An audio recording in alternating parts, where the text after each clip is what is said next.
বন্ধু অর্জন করতে হবে। তোমার বন্ধু খুঁজে বের করতে হবে, প্রকৃত বন্ধু।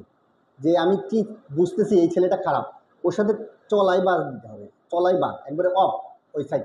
আসসালামু আলাইকুম। এসে শুনে আলোকিত হই প্রোগ্রামের আজকে আমাদের মাঝে উপস্থিত আছেন সাতিয়ানতলী মূলগ্রাম টেকনিক্যাল অ্যান্ড বিএম কলেজের সিনিয়র প্রভাষক তন্ময় গোস্বামী দাদার সাথে আজকে আমরা কিছু শিক্ষা বিষয়ে কথা বলবো, কিভাবে একটা শিক্ষার্থী আলোকিত হতে পারে সেই বিষয়গুলো একটু জানবো। দাদা, আপনার শারীরিক অবস্থা কেমন? হ্যাঁ, ঈশ্বরের কৃপায় খুব ভালো আছে। ভালো আছে। আপনার তো পরিবার তো শিক্ষক পরিবার, তো আমরা তো সেই শিক্ষার্থীদের জন্য এটা একটা প্লাস পয়েন্ট। একটু বলবেন যে আপনার শিক্ষক পরিবারের কারা কারা আছে যুক্ত এখনো? আমি নিজে প্রভাষক পদে কর্মরত আছি। বর্তমানে কর্মরত আছেন আমার বোন, আমার একমাত্র বোন তন্ময় গোস্বামী। উনি বাঁশবাড়িয়া সরকারি প্রাথমিক বিদ্যালয়ে কর্মরত আছে। আমার ওয়াইফ টুম্পারানী চক্রবর্তী রসুলপুর কালীবাড়ি সরকারি প্রাথমিক বিদ্যালয়ে কর্মরত আছেন। আর প্রাক্তন আমার ঠাকুরদাদা, আমার দাদু, উনি আলী আহমেদ উচ্চ বিদ্যালয় পঞ্চগড়শীতে কর্মরত ছিলেন। 1985 সালে উনি রিটায়ারমেন্টে গিয়েছিলেন। উনি শেষ নিঃশ্বাস ত্যাগ করেছেন 1996-এ। আমার বাবা প্রধান শিক্ষক ছিলেন রায়দৌলতপুর সরকারি প্রাথমিক বিদ্যালয়, পরে রায়দৌলতপুর বালিকা সরকারি প্রাথমিক বিদ্যালয় থেকে রিটায়ারমেন্টে গিয়েছেন 2005 সালে। উনিও রিসেন্ট ডিসেম্বরে শেষ নিঃশ্বাস ত্যাগ করেছেন, আমাদের ছেড়ে চলে গেছেন। আচ্ছা দাদা, এই শিক্ষা জীবন এবং শিক্ষকতা জীবন কোনটা বেশি ভালো লেগেছে আপনার? শিক্ষা জীবনে আপনার প্রেশার থাকে, একটা আলাদা প্রেশার থাকে। সেটা হচ্ছে পরীক্ষা, পড়াশোনা, ভালো রেজাল্ট, এই প্রেশারটা থাকে। সাথে বন্ধু বান্ধবের সাথে যে সুন্দর একটা সময়, সাথে আমার ব্যক্তিগত জীবনে আমি খেলাধুলা নিয়ে অনেকটা সময় কাটাইছি। বিশেষ করে ক্রিকেট খেলাটা আমার খুব প্রাণের একটা খেলা ছিল, প্রচুর সময় ব্যয় করছি। ইভেন আমি এসএসসি পরীক্ষার আগের দিনও, ফিজিক্স পরীক্ষার আগের দিনও আমি ক্রিকেট খেলেছি। তো সব মিলে ওই সময়টা আর কিন্তু আমি ফিরে পাবো না, ওই সময়টা আমাকে সবসময় নাড়া দেয়। এখনও যদি কেউ ক্রিকেট খেলার জন্য ডাকে আমি ছুটে যাই। তো শিক্ষা জীবনটা একটা আলাদা আনন্দের সময়। আর শিক্ষক জীবনে এটাও আমার কাছে খারাপ, মানে দুটোর সাথে তুলনা করতে গেলে আমি কোনোটাকে ফেলে দিতে পারি, এটাও আনন্দের সময়। কারণ পরিবার নিয়ে, সমাজ নিয়ে ভাবার সময় পাচ্ছি, রাষ্ট্র নিয়ে আলোচনা করার সময় পাচ্ছি। এই জিনিসগুলো অনেকে পায় না, শুধু চাকরি নিয়ে ব্যস্ত থাকতে হয়। আর শিক্ষক হওয়ার জন্য আমি এই সময়টা পাচ্ছি, আমি ভাবার সময় পাচ্ছি, আমি চিন্তা করার সময় পাচ্ছি, আমি মানুষের সাথে এই বিষয় শেয়ার করার সময় পাচ্ছি। Fine fine. আচ্ছা দাদা, একজন শিক্ষার্থী ভালো শিক্ষা গ্রহণ করে কত দূর পর্যন্ত যেতে পারবে বলে মনে করেন আপনি? ভালো শিক্ষা বলতে আসলে আমরা দুটো জিনিস বুঝি। একটা হচ্ছে ভালো শিক্ষা, আমি নৈতিকভাবে কতটুকু ভালো, সেটা নিয়ে সে সারাটা জীবন বেয়ার করতে পারবে, সারাটা জীবনই তার নৈতিকতার সাথে থাকবে, নৈতিক শিক্ষাটার সাথে থাকবে। অন্যদিকে একজন ভালো স্টুডেন্ট, যেটাকে আমরা বলি মেডিকেল, বুয়েট বা বিআইটি, রুয়েট, এই সকল জায়গায় চান্স পাওয়ার জন্য আমাকে ভালো পড়াশোনা করতে হবে, এডুকেশনাল ব্যাকগ্রাউন্ডটা স্ট্রং করতে হবে। তাহলে আমার লাইফে আমি ভালো চাকরি পাবো, ভালো বেতন পাবো, ভালো অর্থনৈতিক স্বাধীনতা পাবো। এটাও আমাকে একটা স্টেজে রাখবে, একটা ভালো জায়গায় রাখবে। তবে একটা মানুষ যদি দুইটাই একসাথে পায়, নৈতিক শিক্ষা সাথে ভালো এডুকেশনাল ব্যাকগ্রাউন্ড, সে হচ্ছে বেস্ট হবে, সে বেস্ট হবে। Right right. দাদা, একজন শিক্ষার্থী সামাজিক শিক্ষা কোথা থেকে গ্রহণ করবে বলে মনে করেন? সামাজিক শিক্ষাটার শিকড় হচ্ছে পরিবার। সে পরিবার যদি তাকে ভালো, একেবারে জন্ম থেকে যদি ভালো নির্দেশনা দিতে পারে। এখন নির্দেশনার প্রয়োজন হয়, আমি যদি আমার ওয়াইফ, আমি, আমার মা, আমরা যদি আমার সন্তানের সামনে সুন্দর একটা শৃঙ্খলাপূর্ণ জীবনযাপন করি, আমার সন্তান অটোমেটিক সেটা ফলো করবে, বড় হবে।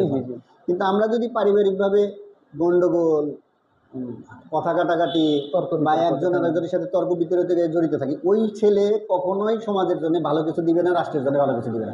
কারণ ও মেন্টালি ওইভাবে নিচে থাকবে, মেন্টালি খারাপ অবস্থায় থাকবে। রাইট।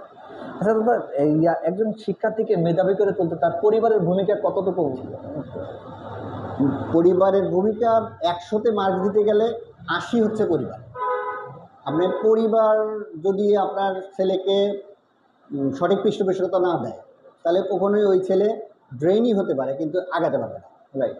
আগাতে হলে পরিবারকে অর্থনৈতিক সাপোর্ট দিতে হবে, মেন্টাল সাপোর্ট দিতে হবে, সোজা কথা মোটিভেশন পাওয়ারটা সবসময় স্ট্রং রাখতে হবে সন্তানের প্রতি। জি, অনেক গুরুত্বপূর্ণ একটা কথা বলেছেন যে পরিবারের কিন্তু 80% গুরুত্ব রয়েছে একটা ভালো শিক্ষার্থীর জন্য। তাহলে তার প্রকৃত শিক্ষার্থীর কোন কাজগুলো অর্থাৎ কোন খেলাধুলা তার জন্য গুরুত্বপূর্ণ বলে মনে করেন? একটা শিক্ষার্থীকে ব্রেন ডেভেলপমেন্টের জন্যে শুধু টেবিলে থাকলে চলবে না, টেবিলে থাকতে হবে, খেলার মাঠে থাকতে হবে। খেলার মাঠে যখন সে 1 ঘন্টা ব্যয় করবে বিকেলবেলা, ওর ব্রেনটা অনেক ক্লিন থাকবে। ও পড়াশোনায় বসলে যে পড়াশোনাটা ও 7 ঘন্টায় করতো সেই পড়াশোনা 3 ঘন্টায় করতে পারবে।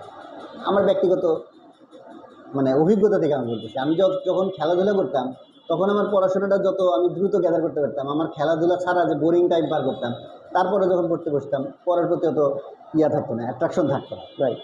ব্যাপক অ্যাট্রাকশন কাজ করে পড়াশোনা। যখন একজন ছেলে খেলাধুলার মধ্যে থাকবে, সে পুরো মানসিকভাবে ভালো থাকবে, সে পড়াশোনার অ্যাক্টিভিটিতেও অ্যাক্টিভ থাকবে। রাইট। দাদা প্রকৃত শিক্ষার্থী কি কি কাজ করা থেকে বিরত থাকতে হবে বলে মনে করেন আপনি? একজন প্রকৃত শিক্ষার্থীকে অবশ্যই বর্তমানে প্রেক্ষিত আমরা যেটা পাই নাই, এখন যারা তোমরা ছাত্রছাত্রী আমাদের এই অনুষ্ঠানটা দেখছো, খারাপ বন্ধু অর্জন করতে হবে। তোমার বন্ধু খুঁজে বের করতে হবে, প্রকৃত বন্ধু, যে আমি কি বুঝতেছি এই ছেলেটা খারাপ, ওর সাথে চলাই বাদ দিতে হবে, চলাই বাদ একবারে, তাহলে তুমি ভালো থাকবে। আর তুমি যদি ওর সাথে চলো, মনে করবে যে না আমি ভালো আছি, ও খারাপ আছে, সমস্যা কি, কিন্তু আজকে কালকে পরশু তারপরে যদি দেখবে তুমি ওর ছোঁয়া পেয়ে গেছে, জি, তোমার মধ্যে ছোঁয়া চলে আসবে। রাইট, একদম সত্য কথা বলেছেন। মানে সৎসঙ্গে স্বর্গবাস, অসৎসঙ্গে সর্বনাশ। রাইট। একজন শিক্ষার্থীর লক্ষ্য কী হওয়া উচিত বলে মনে করেন?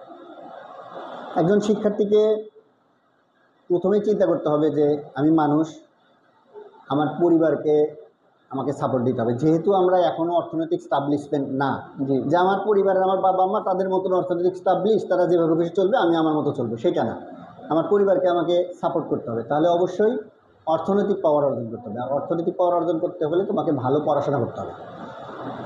দ্বিতীয় কাজ হচ্ছে তোমাকে পড়াশোনাও যেমন করবে, তোমার নৈতিকতাটাও ধরে রাখার চেষ্টা করবে। হ্যাঁ, তোমাকে টানবে, অনৈতিক কাজ তোমাকে টানবে, কারণ আমাদের সমাজটাই হচ্ছে অনৈতিকতায় জর্জরিত। জি, তারপরে তোমার ওখান থেকে বের হয়ে এসে যত ভালো থাকা যায়, যতটুকু ভালো থাকা যায় সেভাবে নিজেকে তৈরি করতে হবে, যেন সমাজের বোঝা না হয়ে যাও তুমি। এটা করলে তুমি অবশ্যই শাইন করবা। রাইট। যারা আজকের এই প্রোগ্রামটি দেখছেন, শিক্ষার্থী এবং অভিভাবকবৃন্দ, আপনাদের জ্ঞাতার্থে বলছি, অত্যন্ত মূল্যবান কিছু কথা বলেছেন কিন্তু দাদা, যে কথাগুলো শুনলে আপনি কিন্তু আসলেই অনুপ্রাণিত হবেন আশা করছি। একজন ভালো শিক্ষার্থী তার নৈতিকতা, তার শিক্ষাগুণ, তার সামাজিকতা দিয়ে যদি সামনের দিকে এগোতে না পারে, তাহলে তার ভবিষ্যৎ অন্ধকার বলে মনে করি। তো দাদা কিন্তু সেটাই বোঝাতে চাইলেন।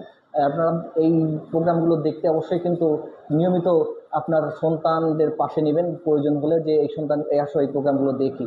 কেননা এই প্রোগ্রামগুলোতে এমন কিছু মানুষ আপনাদেরকে কিছু কথা শোনাবে, যে কথাগুলো আপনার কিন্তু ভালো লাগে যাবে। এসে শুনে আলোকিত হয়ে প্রোগ্রামটি দেখতে ফেসবুকে ডিটি আমিরুল ইসলাম, পাশাপাশি টোটাল সাহেব ইউটিউব চ্যানেলে দেখতে পারেন। আজকের মতো বিদায় নিচ্ছি আপনাদের কাছ থেকে।